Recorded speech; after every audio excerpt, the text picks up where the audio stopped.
teacher saying about Luke, as far as I'm concerned, I know that Luke's got autism, but as far as I'm concerned, he can leave it at the doorstep when he comes into my classroom.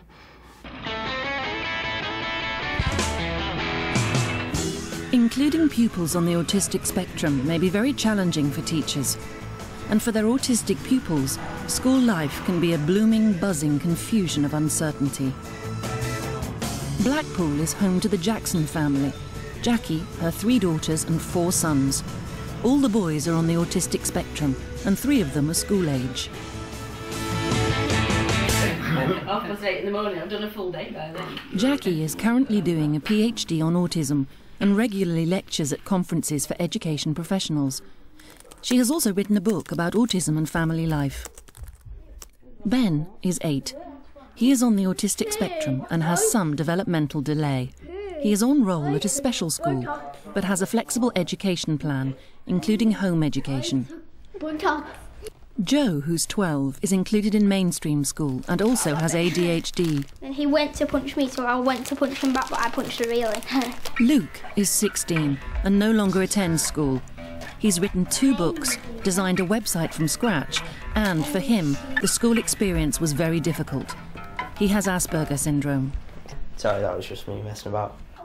Action! Describing autism is such a hard thing to do in the first place. I mean, it's characterised by what is called the triad of impairments, which is in social interaction, communication, and, or this used to say imagination, flexibility of thinking. Basically, these difficulties, if you want to call them difficulties, I prefer to say differences, just manifest in so many different ways. So some people might not be able to speak at all, some people might speak an awful lot but about one subject. And with social interactions, some people might not want to interact, others want to interact desperately but do it quite inappropriately. Asperger syndrome is a communicational disorder, and I have problems with communication, social interaction and imagination, which has recently been changed to theory of mind. I have problems in social situations. These can be anything from school to a night out, can be anything at all. But these things which people usually find easy just don't come naturally to me at all.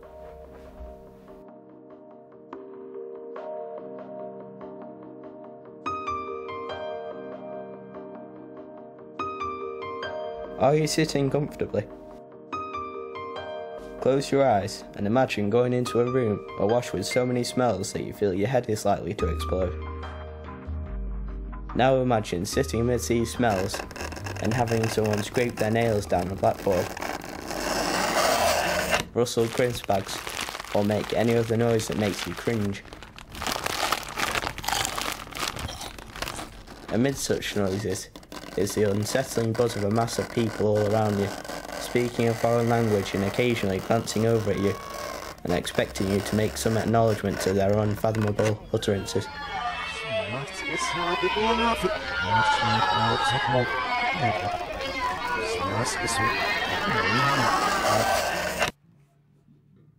I have problems with processing, which is the biggest problem.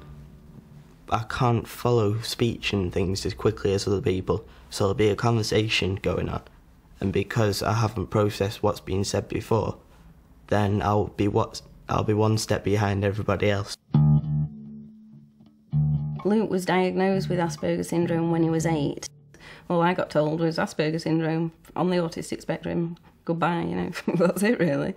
And even though intuitively I knew that he didn't like bright lights and I knew he didn't like being cuddled, and you start thinking, well, maybe if I mix him with other children more. So I was sending him off to nursery and thinking, you know, well, give it a try and he'll learn to interact. The earlier years were just this great big whirlwind of nightmare really, because he screamed all the time and I was taking him out into situations that he probably hated. To be honest, I don't understand what people will be thinking.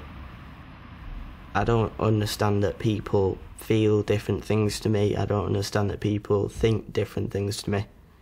I just don't understand how this works, to be honest. It's empathy, and it's knowing what people are feeling and thinking. It's being able to put yourself in somebody else's shoes that is hard for an AS person. The flexibility of thinking is something that really characterises all people with autism, in my opinion, because they're so very, very rigid and, you know, really not getting other people's point of view in quite the same way. The lack of imagination being a symptom of AS has been changed recently to theory of mind, because if you look at a lot of the work, say, of a AS person, say if it's photography or if it's painting or if it's novels, then it was clear that there isn't a lack of imagination. They don't know what my imagination is like, do they? And I say, I'd go and get one of my stories or something, bring it in and prove them wrong and say, look, I have got a good imagination.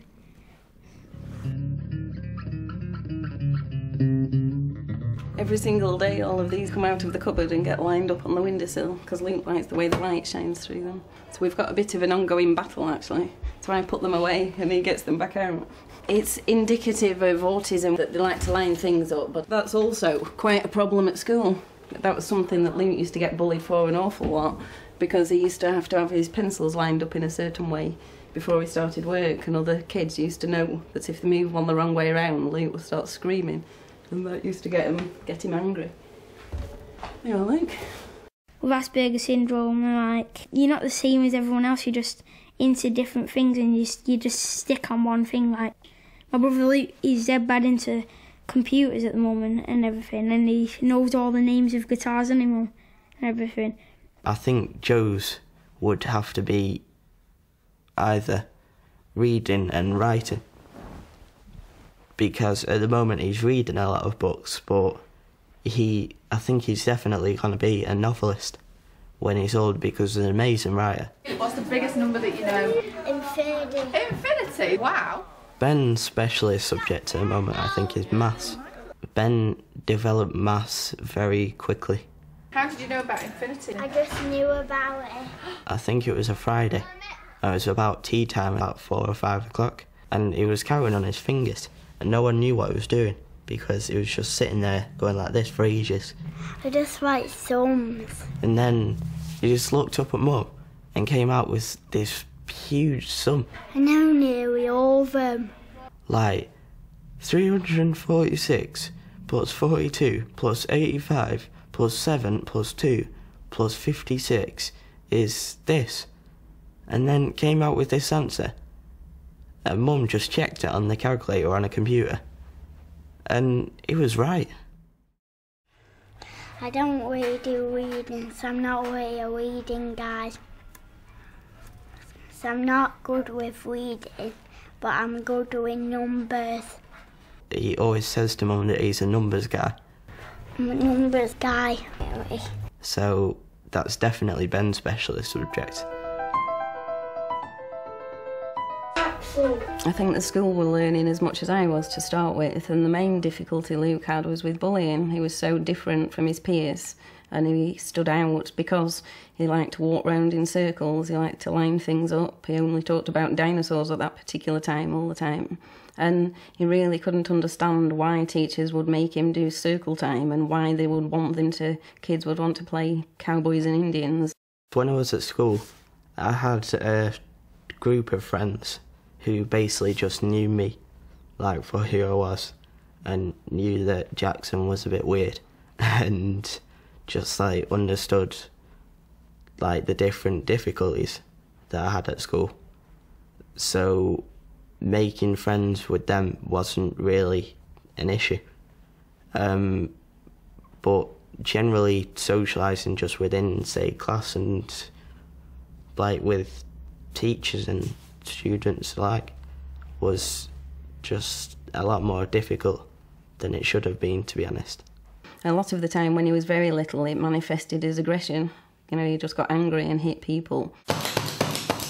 But as he got older and he started school properly, he he just really withdrew into himself, and he was quite isolated and in his own little world in a way. Quite unhappy little world, I think, because he didn't really get what was going on. Action! What we're going to do today is going to look at experimental probability. We've looked at probability before, Joe. Thank you. Joe is 12 years old, and Joe has a range of all sorts of complex difficulties. The most one that presents is attention deficit hyperactivity disorder, ADHD, and all of the language difficulties that are associated with Asperger's syndrome. If it's evens, it's going to be 50-50. 50-50, which is... I used to mess about, like throw things across the classroom all the time and do back chat with the teacher and everything. If I rolled the dice 6 times, OK, what should I get? Joe didn't respond well to me, and in truth I didn't respond well to him. It took a while for us to get used to one another, and I think it took a while for him to settle down. All I ever heard was, Mr. Sagar's kicked me out of class, Mr. Sagar this, I can't stand Mr. Sagar. And, you know, it was this constant, you could tell there was just a clash the whole time. And then Joe's support worker said that she could time him, and within 5 minutes he would have been kicked out of class on every single maths lesson. Joe was doing it on purpose to get out of class, and he was winding Mr. Sagar up. OK, what you need to do is you need to tally up your frequency, OK? So write the numbers in the end column once you've actually... Joe arrived as a bit of a mysterious package, really, because he wasn't at the time subject to a statement of special educational needs. Jackie, in many respects, was the key element in this. She was very open initially with her concerns. She gave quite an accurate picture of Joe's behaviour in school, which was very, very valuable to us. But the most important thing is to listen, to listen, to communicate. If a teacher phones me up and says, Joe's not coming to lessons, or Joe won't listen, or he's not done his homework, I always say, thanks very much, I want to know. Because if we know at home that they've got an issue in whatever subject, then you can talk it through, and we can take our time doing the work that you do with kids that learn in a different way. There was a period that we went through where Joe actually worked on his own away from the classroom, and I wasn't particularly happy about that. And it came to a head one day, and we sat down and discussed it and said it wasn't going to happen anymore. We were going to try and work together rather than work against one another. I didn't really listen. He took me into the surf unit, closed the doors, and just we was there for ages, and he was just going on about stuff but I was just, there's a keyboard next to me, so I was just going doing on the keyboard, and he was there going on, and I was like, but I could tell he was trying to get to me, and he did. When I actually sat down and talked with Joe, I didn't understand what the problem was, and I realised that he'd got difficulties there, which I was aware of, his particular difficulties, but he just wasn't responding. So we sort of sat and discussed and looked at the way that we could actually take the lesson onwards. I listened, but I didn't. I knew what he was saying, but he went on for too long. So he meant to say you need to improve, and you're not getting it right at the moment, and you're not going to get a good education if you don't get on with your work properly and everything like that.